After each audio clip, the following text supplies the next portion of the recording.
Orang Aceh adalah satu entitas bangsa yang punya warisan perlawanan yang panjang. Musuh yang mereka hadapi silih berganti sesuai zaman. Musuh-musuh itu datang dan pergi bagaikan pergantian malam ke siang, atau sebaliknya.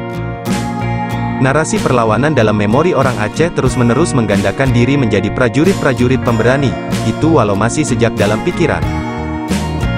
Yuk simak video berikut tentang bagaimana jiwa orang Aceh yang diliputi semangat membara dan gairah tak pernah padam dalam melawan kezaliman.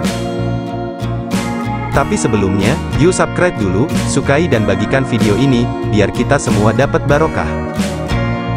Orang Aceh memiliki sejarah perlawanan yang kuat terhadap penjajah, terutama melawan pemerintahan kolonial Belanda. Pemberontakan Aceh terhadap penjajah dimotivasi oleh beberapa faktor yang kompleks, salah satunya adalah keberlanjutan dari tradisi perlawanan lokal terhadap kekuasaan asing yang telah berlangsung selama berabad-abad.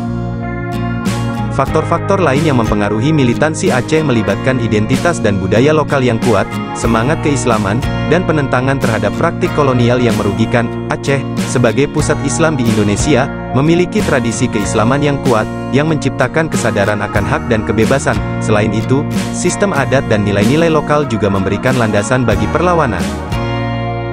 Perlawanan Aceh melibatkan gerakan Aceh Merdeka, GAM, pada abad ke-20, yang terus berjuang untuk kemerdekaan dan otonomi. Meskipun perjuangan bersenjata sudah tidak terlalu mencolok pada era sekarang, semangat dan identitas perlawanan tetap hidup di kalangan masyarakat Aceh. Faktor-faktor sejarah, agama, dan kebudayaan telah membentuk karakter militan dalam melawan penjajah di masa lalu. Demikian salam Sandawari.